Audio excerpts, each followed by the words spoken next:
불자님들, 오늘 이 법문을 듣고 계시는 분들 중에는 마음 한구석이 무거운 분들이 계실 것입니다. 어쩌면 지금 이 순간에도 누군가와의 관계 때문에 괴로워하고 계실지 모릅니다. 밤마다 잠 못 이루며 천장을 바라보고 계시는 것은 아닙니까? 아침에 눈을 떴을 때 가장 먼저 떠오르는 생각이 그 사람에 대한 것은 아닙니까? 그것이 세상이 말하는 옳지 않은 인연이라는 것을 알면서도 끊을 수 없는 무언가가 있다고 느끼시는 분들이 계실 것입니다.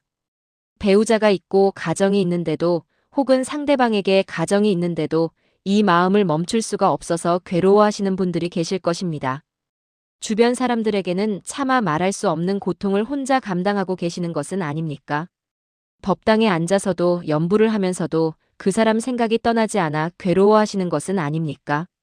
왜 이런 일이 내게 일어났을까? 왜 이 사람을 만났을까? 끊임없이 자책하면서도 헤어나올 수 없는 고통 속에서 방황하고 계시는 것은 아닙니까? 자신을 나쁜 사람이라고 생각하며 스스로를 벌하고 계시는 분들도 계실 것입니다. 아이들 얼굴을 볼 때마다, 배우자의 눈을 마주칠 때마다 죄책감에 가슴이 찢어지는 것 같은 분들도 계실 것입니다. 법우님들, 오늘 이 자리에서 부처님께서 말씀하신 업보의 이치에 대해 함께 살펴보려 합니다. 먼저 이것만은 꼭 말씀드리고 싶습니다.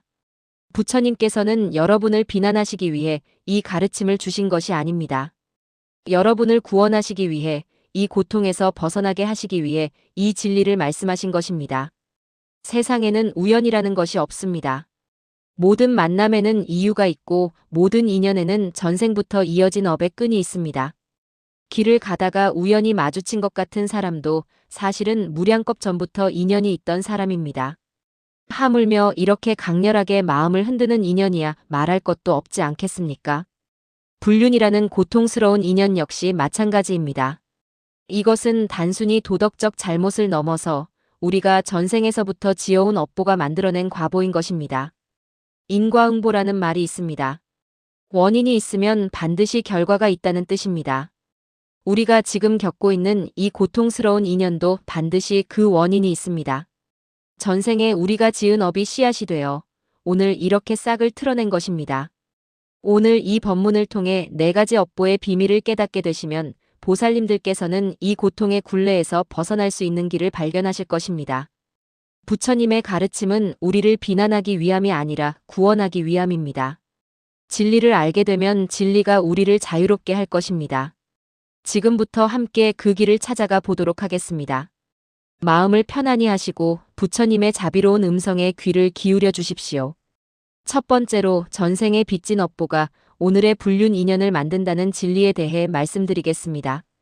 법우님들, 혹시 누군가를 처음 만났는데 마치 오래전부터 알았던 사람처럼 느껴진 경험이 있으십니까? 대잡이라고 할까요? 이 사람을 전에 본 것 같은 느낌을 받으신 적이 있지 않습니까? 설명할 수 없는 끌림, 이성으로는 막을 수 없는 마음의 흐름을 경험하신 적이 있지 않습니까? 왜 이 사람만 보면 가슴이 두근거리는지, 왜 이 사람만 생각하면 잠이 오지 않는지 스스로도 이해할 수 없는 감정을 느껴보신 적이 있지 않습니까? 이것이 바로 전생의 어변이 작용하는 것입니다. 화엄경에서는 이렇게 말씀하십니다. 일체유심조라, 모든 것은 마음이 만들어낸다고 하셨습니다. 우리가 지금 겪고 있는 모든 인연은 과거 우리의 마음이 지은 업의 결과인 것입니다. 우리의 마음이 생각하고 말하고 행동한 모든 것이 업이 되어 저장됩니다. 이것을 불교에서는 알라야식이라고 합니다. 모든 업의 씨앗을 저장하는 창고와 같은 것입니다. 그 씨앗들이 인연을 만나면 싹을 틔우고 꽃을 피우고 열매를 맺습니다. 좋은 씨앗은 좋은 열매를, 나쁜 씨앗은 나쁜 열매를 맺습니다. 부처님께서 사위국에 계실 때의 일입니다. 한 남자가 부처님을 찾아와 울면서 말했습니다. 세존이시여, 저는 분명 착한 사람입니다. 평생 다른 사람을 해치지 않았고 보시도 많이 했습니다. 그런데 왜 이렇게 고통스러운 인연을 만났습니까? 저는 아내와 자식이 있는데 다른 여인을 사랑하게 되었고 이로 인해 모든 것이 무너지고 있습니다. 제 아내는 울고 있고 아이들은 저를 원망합니다. 저 자신도 제가 무엇을 하고 있는지 모르겠습니다. 이 마음을 멈출 수가 없습니다. 세존이시여, 저를 구해 주십시오. 부처님께서는 자비로운 눈으로 그를 바라보시며 물으셨습니다. 그대는 전생을 기억하는가? 남자가 고개를 저으니 부처님께서 천 한 통으로 그의 전생을 보여주셨습니다. 전생에 이 남자는 부유한 상인이었습니다. 어느 날 그는 길을 가다가 굶어 죽어가는 한 여인을 만났습니다. 그 여인은 가난했지만 마음이 착했습니다. 여인은 남자에게 말했습니다. 제발 저를 도와주십시오. 저는 이제 죽을 것 같습니다. 남자는 그때 급한 일이 있어서 그냥 지나쳤습니다. 다음 날 다시 그 길을 지나가는데 여인이 아직도 그곳에 있었습니다. 여인은 자신의 마지막 남은 쌀 한 줌을 내밀며 말했습니다. 제가 도움을 청했을 때 당신은 가셨지만 저는 당신을 원망하지 않습니다. 제 것이 비록 보잘것없지만 이것을 드릴 테니 받아주십시오. 남자는 그 쌀을 받았고 그 쌀로 목숨을 구했습니다. 나중에 남자는 큰 부자가 되었습니다. 그는 그 여인을 찾아가 은혜를 갚으려 했지만 여인은 이미 굶어 죽은 후였습니다. 여인은 죽으면서 이렇게 생각했습니다. 나는 그에게 내 전부를 주었는데 그는 나를 구해주지 않았구나. 하지만 나는 그를 원망하지 않으리라. 다만 다음 생에서는 그가 나를 잊지 못하게 하리라. 이 생각이 업이 되어 이 생에서 다시 만나게 된 것입니다. 남자는 그 여인에게 빚을 졌습니다. 목숨의 은혜를 갚지 못한 빚입니다. 그 빚이 업력으로 작용하여 오늘 이렇게 헤어질 수 없는 인연이 된 것입니다. 부처님께서 말씀하셨습니다. 그대가 지금 느끼는 이끌림은 사랑이 아니라 업보의 이끌림이다. 전생의 빚을 갚아야 한다는 마음의 소리인 것이다. 그러나 그대가 이것을 욕망으로 풀려고 한다면 이것은 빚을 갚는 것이 아니라 더 큰 빚을 지는 것이다. 바른 방법으로 이 업을 갚아야 한다. 불자님들, 이것이 바로 업보의 이치입니다. 우리가 지금 경험하는 불륜의 인연은 우연이 아닙니다. 전생에서 맺어진 빚, 원망, 미움, 혹은 갚지 못한 은혜가 업력으로 작용하여 오늘 이 자리에서 다시 만나게 된 것입니다. 어떤 경우에는 전생의 부부였다가 제대로 사랑하지 못하고 헤어진 경우도 있습니다. 어떤 경우에는 한쪽이 다른 쪽을 배신한 경우도 있습니다. 어떤 경우에는 서로 사랑했지만 신분의 차이로 함께하지 못한 경우도 있습니다. 그 미련이, 그 원한이, 그 아쉬움이 업의 씨앗이 되어 이 생에서 다시 만나게 하는 것입니다. 대승기신론에서는 이렇게 가르칩니다. 업시쿤습이라 과거의 업이 마음의 씨앗으로 심어져서 인연이 되면 싹을 틔운다고 하셨습니다. 마치 봄의 씨앗이 땅속에서 겨울을 나고 따뜻한 기운을 만나면 싹을 틔우듯이 우리의 업도 그렇게 작용합니다. 전생의 업이 알라야식에 저장되어 있다가 이 생에서 적절한 인연을 만나면 발현되는 것입니다. 그래서 우리는 그 사람을 만나는 순간 알아보게 됩니다. 의식으로는 처음 보는 사람인데 무의식 깊은 곳에서는 이미 아는 사람인 것입니다. 그 끌림은 욕망이 아니라 어변의 끌림입니다. 그렇다면 우리는 이것을 어떻게 받아들여야 할까요? 먼저 이 인연이 전생의 업보임을 인정하고 받아들이는 것입니다. 자책하거나 회피하지 마십시오. 이것은 갚아야 할 빚이고 풀어야 할 업의 매듭입니다. 여러분이 나쁜 사람이어서 이런 일이 생긴 것이 아닙니다. 과거의 업이 지금 과보로 나타난 것입니다. 이것을 인정하는 순간 자책감에서 조금 벗어날 수 있을 것입니다. 매일 아침 일어나서 합장하고 이렇게 염하십시오. 이 인연이 전생의 업보임을 압니다. 이제 이 업을 바르게 풀어가겠습니다. 부처님께서 저를 이끌어 주소서. 이렇게 기도하면서 하루를 시작하십시오. 그리고 상대방을 원망하지 마십시오. 상대방 때문에 내가 이렇게 괴로운 것이 아닙니다. 상대방도 업보의 희생자일 뿐입니다. 그 사람도 전생의 업력에 이끌려 여러분을 만난 것입니다. 그 사람을 탓하는 것은 아무 소용이 없습니다. 오히려 원망은 또 다른 업을 짓는 것이니 자비심으로 이 상황을 바라보는 연습을 하셔야 합니다. 상대방도 이 상황 때문에 고통스러워하고 있을 것입니다. 그 사람도 자신의 가정, 자신의 양심과 싸우고 있을 것입니다. 그러니 자비심을 내십시오. 저 사람도 나처럼 고통스러운 사람이구나. 우리 모두 업보의 굴레에 갇혀 있구나. 이렇게 생각하십시오. 참회의 기도를 올리십시오. 전생에 내가 지은 잘못을 참회하고 이 생에서 바르게 갚겠다는 서원을 세우십시오. 지장보살께 기도하면서 전생의 업장을 소멸하는 수행을 하시기 바랍니다. 지장보살께서는 지옥 중생까지도 구원하시는 큰 자비의 보살이십니다. 지장보살께 간절히 기도하면 업장이 소멸되고 바른 길이 보일 것입니다. 매일 저녁 잠자리에 들기 전에 이렇게 기도하십시오. 지장보살님, 제 전생의 업장을 소멸하여 주소서. 이 인연을 바르게 풀어갈 수 있는 지혜를 주소서. 모든 관련된 이들이 고통에서 벗어나게 하소서. 법우님들, 이것이 첫 번째 비밀입니다. 우연처럼 보이는 불륜의 인연도 모두 전생의 업보가 만들어낸 필연입니다. 이것을 깨닫는 순간 우리는 이 고통을 대하는 자세가 달라질 것입니다. 더 이상 왜 나에게 이런 일이 생겼을까 하고 원망하지 않게 될 것입니다. 이것은 내가 전생에 지은 업을 갚는 과정이구나. 바르게 갚아가면 되는구나. 이렇게 받아들일 수 있을 것입니다. 두 번째로 육도윤회의 고리 속에서 반복되는 애증의 업보에 대해 말씀드리겠습니다. 보살님들, 우리는 한 번의 생이 전부라고 생각하기 쉽습니다. 태어나서 살다가 죽으면 끝이라고 생각합니다. 그러나 부처님께서는 무량겁 동안 우리가 윤회해왔다고 말씀하셨습니다. 무량겁이라는 것은 헤아릴 수 없이 긴 시간입니다.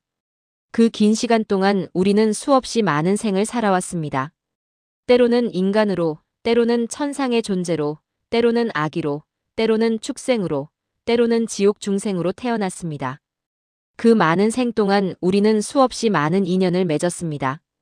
사랑했고 미워했고 은혜를 주고받았고 원한을 맺었습니다. 우리가 전생에 만났던 사람들은 헤아릴 수 없이 많습니다. 어떤 사람은 부모였고, 어떤 사람은 자식이었고, 어떤 사람은 배우자였고, 어떤 사람은 원수였습니다. 법구경에서 부처님께서 말씀하시기를 원수는 원수를 낳고 사랑은 사랑을 낳는다. 그러나 집착은 또 다른 고통을 낳는다고 하셨습니다. 이것이 윤회의 무서운 진실입니다. 우리가 사랑한다고 생각하는 그 마음이 집착이 되면 그 집착이 다음 생의 고통이 됩니다. 우리가 미워한다고 생각하는 그 마음이 원한이 되면 그 원한이 다음 생에 다시 만나게 하는 인연이 됩니다. 불륜의 인연이 특별히 고통스러운 이유는 무엇일까요? 그것은 이 인연이 단순히 이번 생만의 문제가 아니기 때문입니다. 전생에서 이미 여러 번 얽히고 설킨 업보의 실타래이기 때문입니다. 한번 맺어진 인연은 쉽게 끊어지지 않습니다. 사랑이든 미움이든 일단 강렬한 감정으로 맺어진 인연은 생생세세 이어집니다. 그래서 이번 생에서 이렇게 다시 만난 것입니다. 어느 날 한 여인이 원효대사를 찾아왔습니다. 여인은 무릎을 꿇고 울면서 말했습니다. 스님, 저는 남편이 있는데 다른 남자를 사랑하게 되었습니다. 저는 제가 나쁜 사람이라는 것을 압니다. 저를 벌해주십시오. 저는 지옥에 가도 마땅합니다. 그런데 이상한 것은 그 남자도 저와 똑같이 느낀다는 것입니다. 우리는 처음 만났는데 마치 100년을 함께 산 것 같았습니다. 설명할 수 없는 일입니다. 원효대사께서는 잠시 선정에 드셨다가 말씀하셨습니다. 그대와 그 남자는 지난 3생 동안 계속 만나고 헤어지기를 반복했구나. 첫 번째 생에서는 그대가 남자였고 상대가 여자였는데 그때 그대가 그녀를 버렸다. 그녀는 임신한 몸으로 버려져서 아이를 낳다가 죽었다. 그녀는 죽으면서 그대를 원망했다.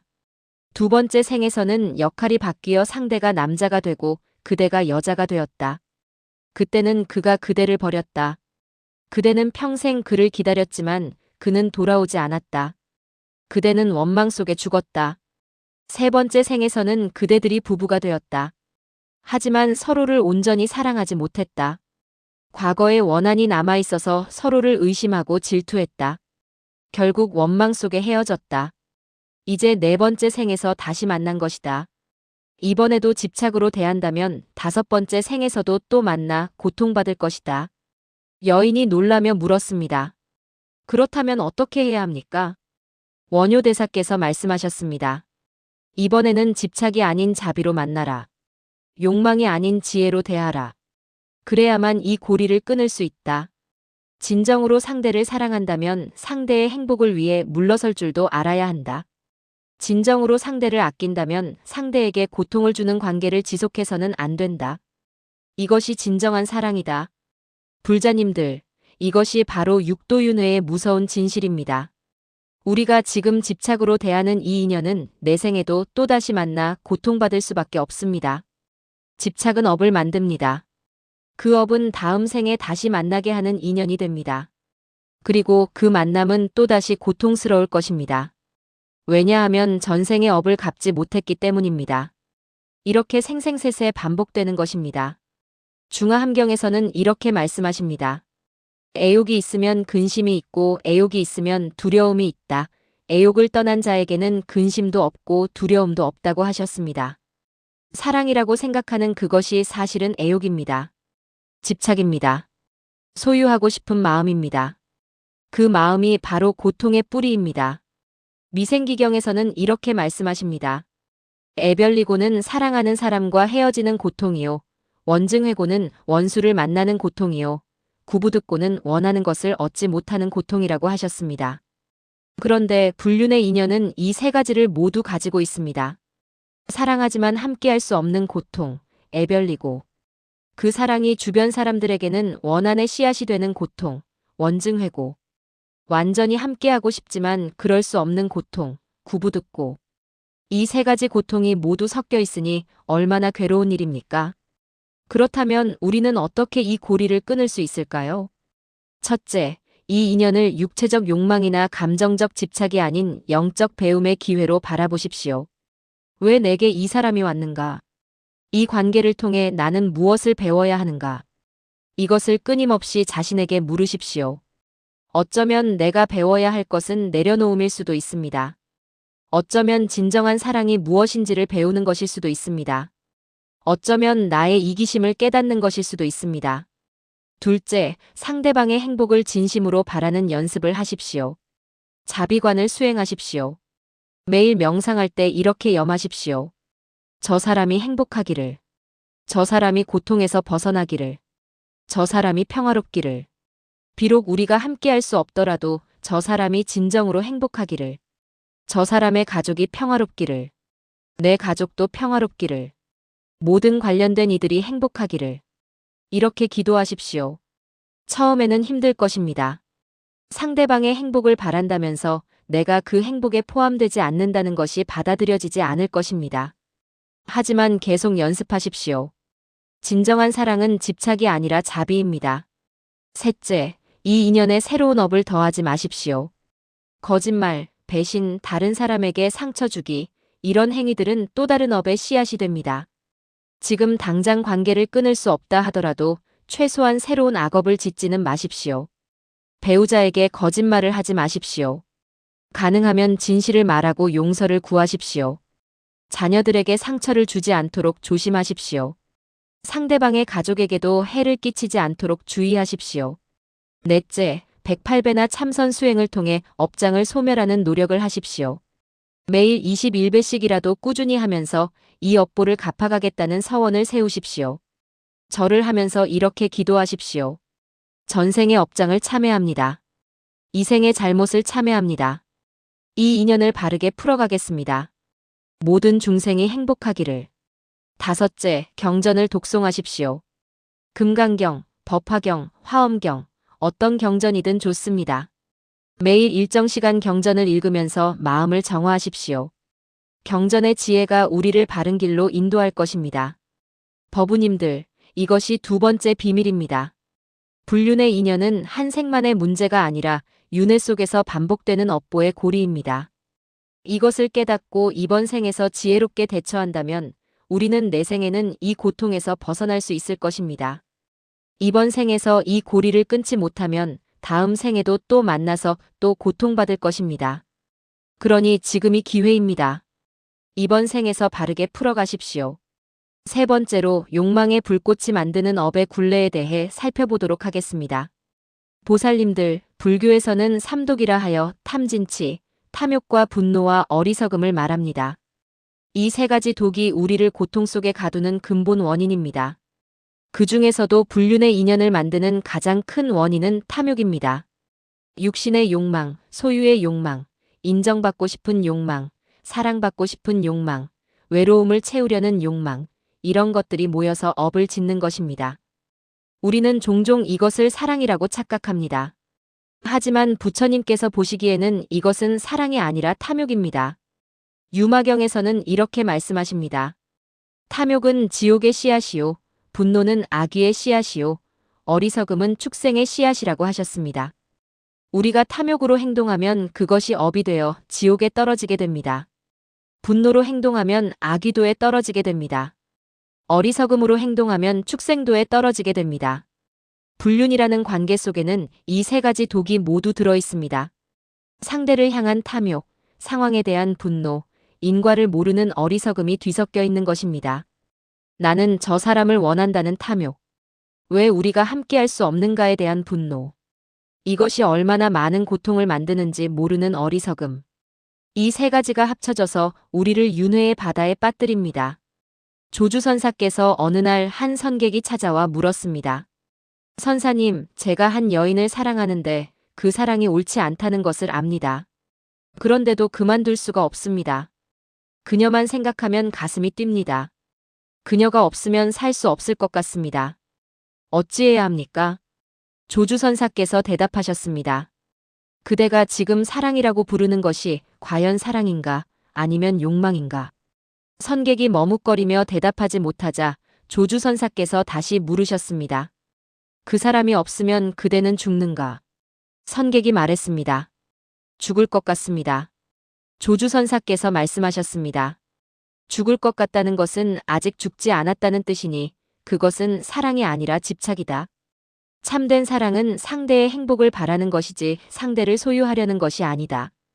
그대가 정말 그녀를 사랑한다면 그녀의 평화를 위해 물러설 수 있어야 한다.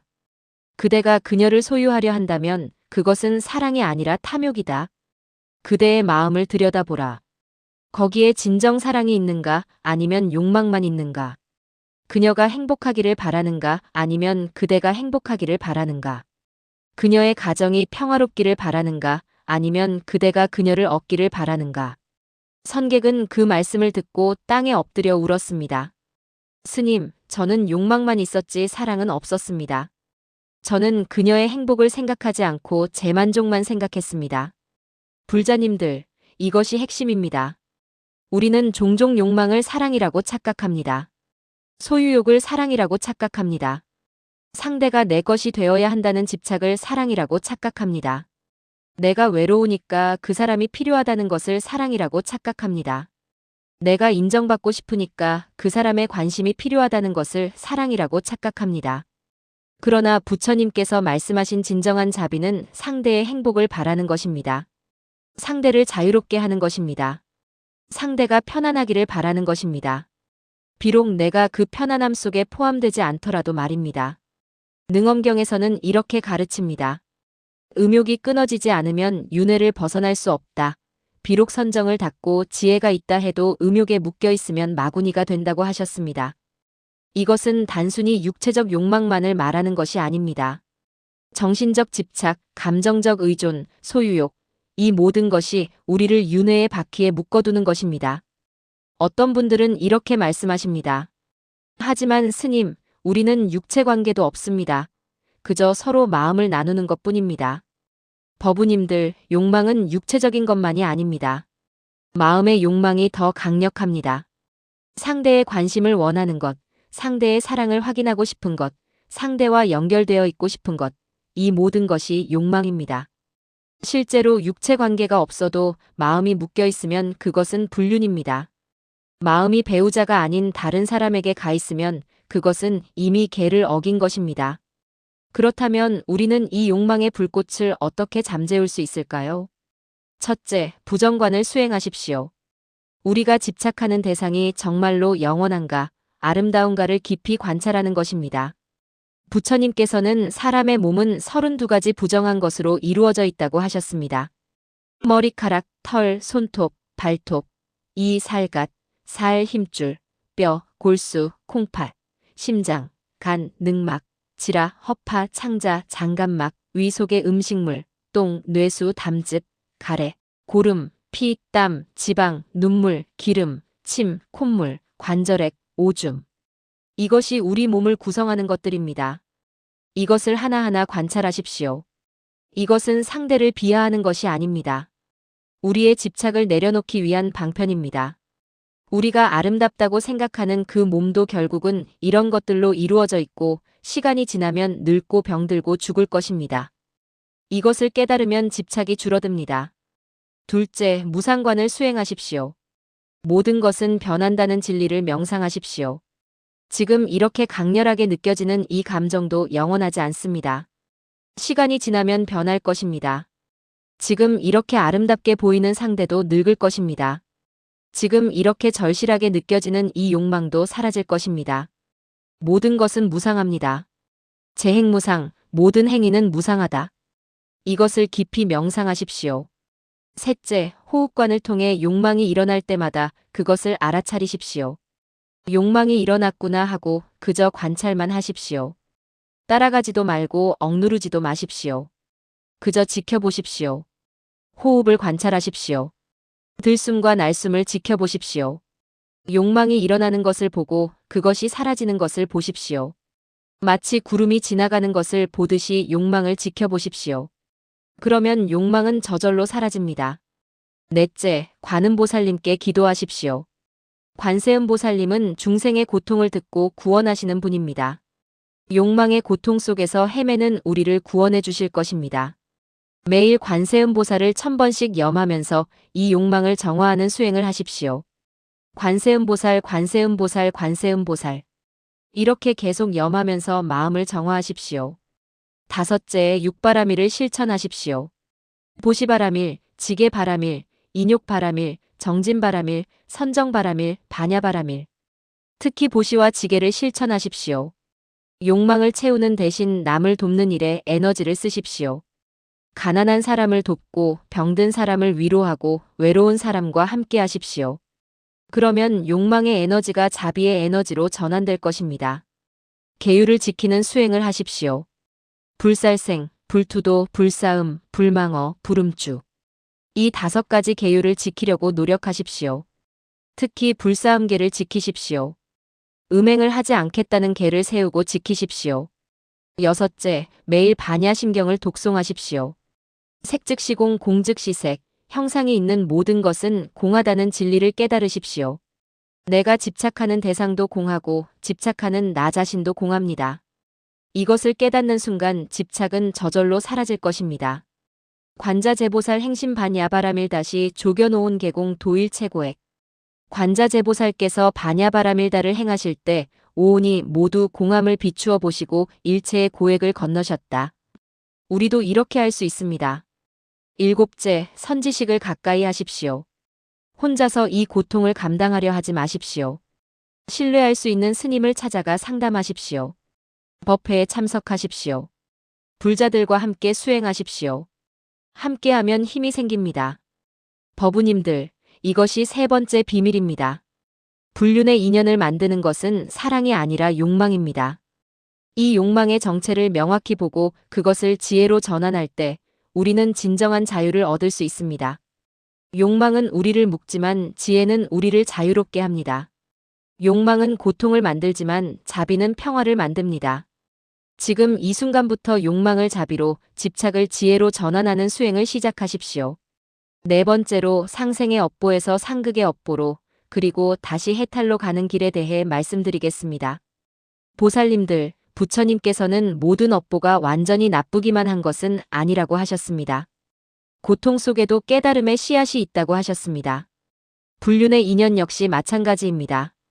이것은 분명 고통스러운 업보이지만 동시에 우리가 욕망과 집착을 벗어나 깨달음으로 나아갈 수 있는 기회이기도 합니다. 어떻게 이것이 가능할까요? 바로 우리가 고통을 대하는 마음을 바꾸기 때문입니다. 법화경에서 부처님께서 말씀하시기를 고해가 곧 피안이요 번뇌가 곧 볼이라고 하셨습니다. 고통의 바다가 바로 피안이며 번뇌 그 자체가 깨달음이라는 뜻입니다. 이것은 무슨 뜻일까요? 고통이 없어지면 피안이 오는 것이 아니라 고통을 바르게 보는 순간 그것이 피안이라는 뜻입니다. 번뇌가 사라져야 깨달음이 오는 것이 아니라 번뇌의 본질을 꿰뚫어 보는 것이 깨달음이라는 뜻입니다. 옛날 중국 당나라 시대에 한 제가자가 있었습니다. 그는 부유한 상인이었고 명망 있는 집안의 가장이었습니다. 그런데 그는 한 기녀를 만나 사랑에 빠졌습니다. 그는 그녀를 위해 돈을 쓰기 시작했습니다. 가족을 소홀히 했습니다. 사업도 망쳤습니다. 그의 아내는 슬픔에 병들었고 자식들은 그를 원망했습니다. 결국 그는 모든 것을 잃었습니다. 재산도 명예도 가족도 친구도 모두 잃었습니다. 기녀마저도 그가 가난해지자 떠나갔습니다. 그는 길거리에 나앉았습니다. 그는 절망 속에서 강에 몸을 던지려고 했습니다. 그때 한 노승이 지나가다가 그를 불렀습니다. 그대는 무엇을 하려는가? 제가자가 울면서 대답했습니다. 저는 모든 것을 잃었습니다. 이제 죽고 싶습니다. 살아갈 이유가 없습니다. 노스님께서는 웃으시며 말씀하셨습니다. 그대는 모든 것을 잃었다고 하는구나. 그런데 아직도 그대에게 남아있는 것이 있지 않은가? 제가자가 놀라며 물었습니다. 무엇이 남아있습니까? 저는 정말로 아무것도 없습니다. 노스님께서 대답하셨습니다. 그대의 불성이 남아있지 않은가? 그대의 깨달을 수 있는 마음이 남아있지 않은가? 그대가 가졌던 재산은 원래 그대 것이 아니었다. 그대가 가졌던 명예도 원래 그대 것이 아니었다. 심지어 그대의 가족도 인연으로 모인 것이지 영원히 그대 것이 아니다. 그러나 그대의 불성만은 영원히 그대 것이다. 아무도 빼앗아갈 수 없다. 모든 것을 잃었기에 이제 그대는 진정으로 중요한 것을 찾을 수 있는 기회를 얻었다. 이것이 바로 부처님의 자비다. 제가자는 그 말씀에 크게 깨달았습니다. 그는 그 자리에서 머리를 조아리며 말했습니다.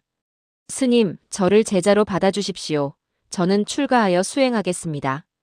그날부터 그는 한 작은 암자에서 수행에 전념했습니다. 그는 자신의 탐욕을 참회했습니다. 자신의 어리석음을 참회했습니다. 그리고 모든 중생이 이런 고통에서 벗어나기를 발언했습니다. 10년의 수행 끝에 그는 큰 깨달음을 얻었습니다. 후에 많은 사람들이 그를 찾아왔습니다. 사람들이 물었습니다. 스님께서는 어떻게 깨달음을 얻으셨습니까? 그는 대답했습니다. 내가 모든 것을 잃었을 때 비로소 진정으로 중요한 것이 무엇인지 알게 되었다. 불륜이라는 고통이 나를 깨달음으로 인도했다. 만약 내가 계속 부유하고 명예롭게 살았다면 나는 영원히 탐욕 속에서 헤매었을 것이다. 고통이 나를 구원했다. 불자님들, 이것이 바로 전화위복의 진리입니다. 업보는 두 가지 방향으로 갈 수 있습니다. 하나는 악순환의 방향입니다. 고통 속에서 더 많은 악업을 짓고 그 악업이 다시 고통을 만들어내고 그 고통 속에서 또 악업을 짓는 것입니다.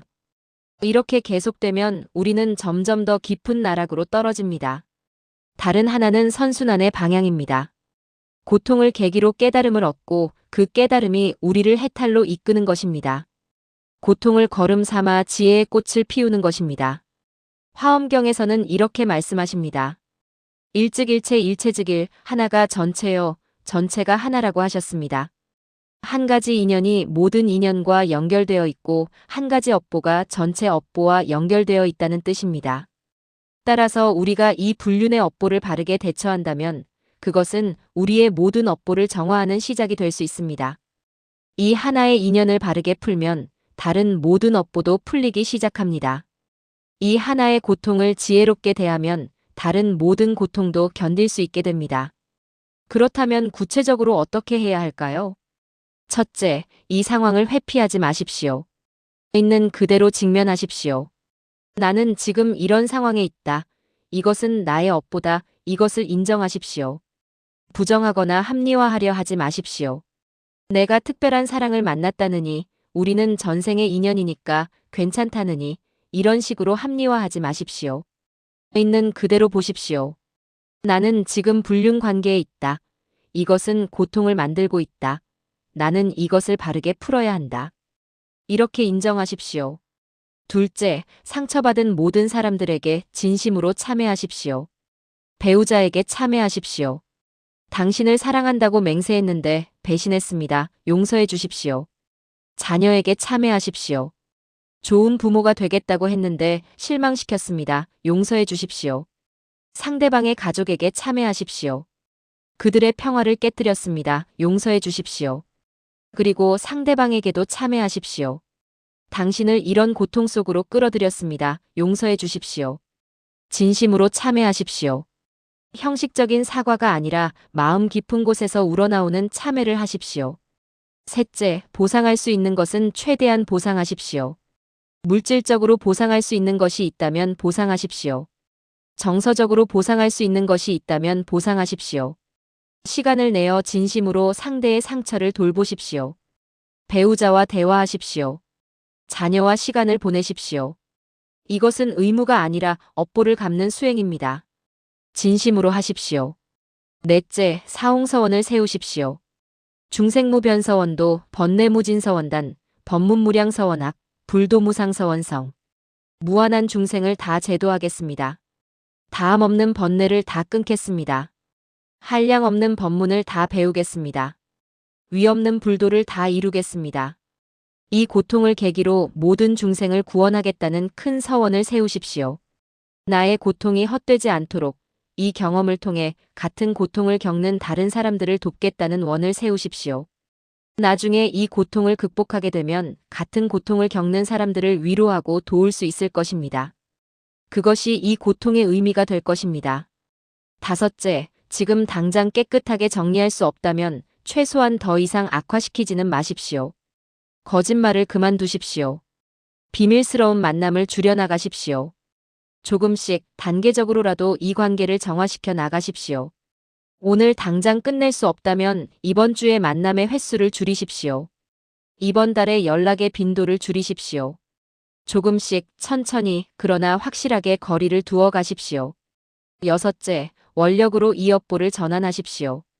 지장보살께서 하신 것처럼 지옥 중생을 다 구원할 때까지 성불하지 않겠다는 큰 원을 세우십시오. 이 고통 속에서 더 큰 자비심을 키우십시오. 나 혼자만의 행복을 구하지 말고 모든 중생의 행복을 위해 기도하십시오. 일곱째, 금강경을 독송하고 공부하십시오.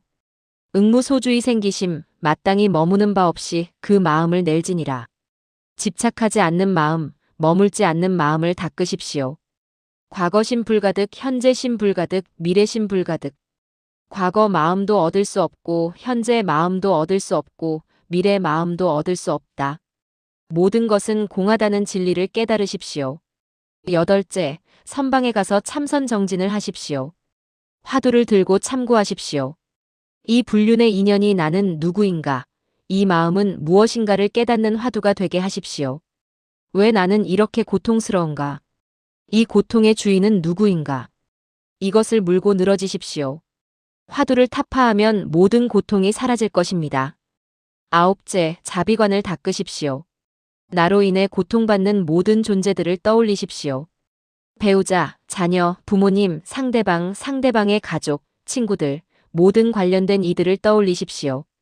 그들 한 사람 한 사람을 떠올리며 이렇게 기도하십시오. 이 사람이 행복하기를, 고통에서 벗어나기를, 평화롭기를, 자유롭기를. 매일 이렇게 기도하십시오. 처음에는 어려울 것입니다. 특히 나를 원망하는 사람들을 위해 기도하는 것은 어려울 것입니다.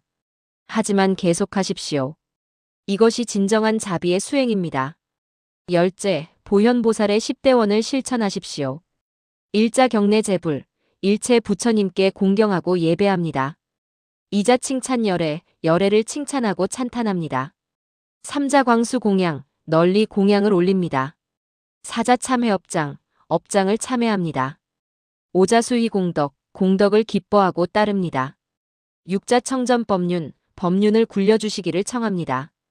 칠자청불주세, 부처님께서 세상에 머물러 주시기를 청합니다. 팔자상수불학, 항상 부처님을 따라 배웁니다. 구자항순중생, 항상 중생을 따라 이롭게 합니다. 십자복의 회향, 모든 공덕을 보편적으로 회향합니다.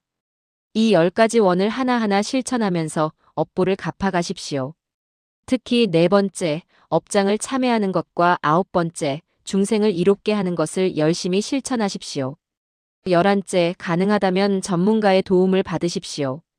신뢰할 수 있는 상담사를 만나십시오. 혼자서 모든 것을 감당하려 하지 마십시오. 도움을 청하는 것은 약함이 아니라 지혜입니다.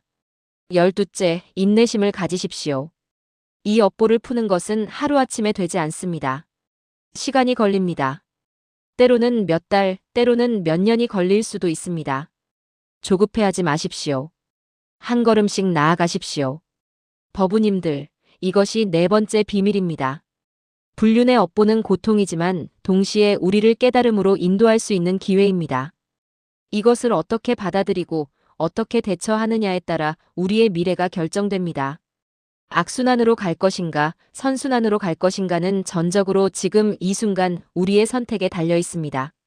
고통을 걸음 삼아 지혜의 꽃을 피울 것인가, 아니면 고통 속에서 더 큰 고통을 만들 것인가. 그 선택은 여러분의 손에 있습니다. 보살님들, 오늘 우리는 불륜 인연에 숨겨진 4가지 업보의 비밀을 함께 살펴보았습니다. 첫째, 전생의 빚진 업보가 오늘의 불륜 인연을 만든다는 것. 우연처럼 보이는 만남도 모두 전생부터 이어진 업의 끈입니다. 이것을 인정하고 받아들이는 것이 치유의 첫걸음입니다. 둘째, 육도윤회의 고리 속에서 이 인연이 반복되어 왔다는 것.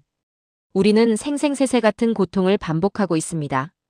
이번 생에서 이 고리를 끊지 않으면 내생에도 계속될 것입니다. 셋째, 욕망의 불꽃이 집착과 고통의 업을 만든다는 것. 우리가 사랑이라고 부르는 것이 사실은 욕망일 수 있습니다. 욕망을 자비로, 집착을 지혜로 전환해야 합니다. 넷째, 이 고통을 깨달음의 기회로 전환할 수 있다는 것. 모든 고통은 잠재적으로 깨달음의 씨앗입니다. 이것을 어떻게 받아들이느냐에 따라 독이 될 수도 약이 될 수도 있습니다. 이 4가지를 명심하십시오. 마음 깊이 새기십시오.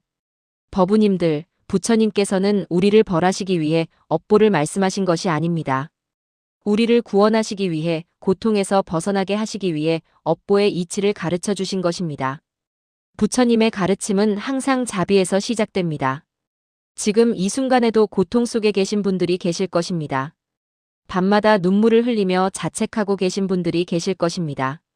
가족의 얼굴을 볼 때마다 죄책감에 가슴이 찢어지는 분들이 계실 것입니다. 이 고통에서 벗어나고 싶지만 방법을 모르는 분들이 계실 것입니다. 그러나 기억하십시오.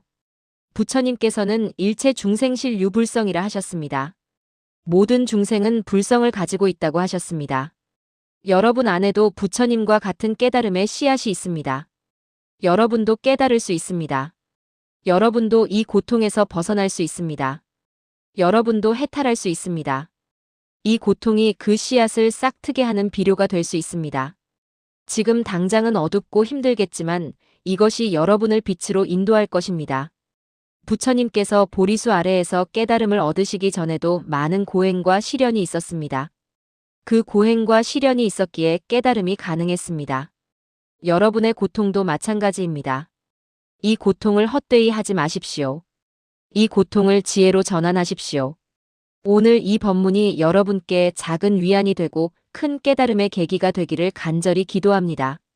여러분께서 이 고통을 지혜롭게 대처하시어 윤회의 고리를 끊고 해탈의 길로 나아가시기를 바랍니다.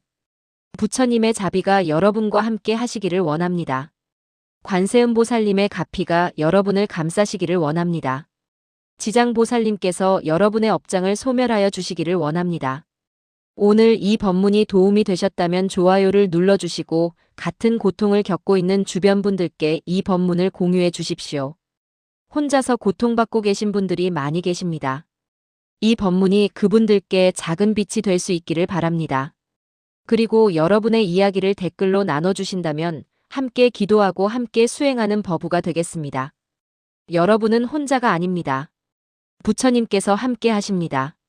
모든 보살님들이 함께 하십니다. 저희 모든 법우들이 함께 하십니다. 여러분 한 분 한 분이 고통에서 벗어나 진정한 평화를 얻으시기를, 여러분의 가정에 평화가 깃들기를, 여러분과 관련된 모든 인연들이 행복하기를 간절히 기도드립니다. 여러분의 배우자가 평화롭기를, 여러분의 자녀들이 건강하게 자라기를, 여러분이 사랑하는 모든 이들이 행복하기를 기도합니다. 그리고 여러분 자신도 용서받고 평화를 얻기를 기도합니다. 나무 아미타불 관세음보살. 나무 아미타불 관세음보살. 나무 아미타불 관세음보살. 부처님의 자비와 지혜가 여러분과 함께 하시기를 원합니다. 모든 중생이 고통에서 벗어나 행복하기를, 모든 가정에 평화가 깃들기를, 모든 인연이 아름답게 풀리기를, 원컨대 이 공덕으로 일체 중생과 함께 불도를 이루기를 회양합니다. 이 법문을 듣는 모든 공덕이 여러분과 여러분의 가족에게 돌아가기를, 여러분이 지은 선업이 무량하게 증장하기를, 여러분의 악업이 모두 소멸되기를, 여러분이 지혜와 자비를 얻기를, 여러분이 평화와 자유를 얻기를, 궁극적으로 여러분 모두가 부처님과 같은 깨달음을 이루기를. 나무석가모니불, 나무석가모니불, 나무석가모니불. 합장.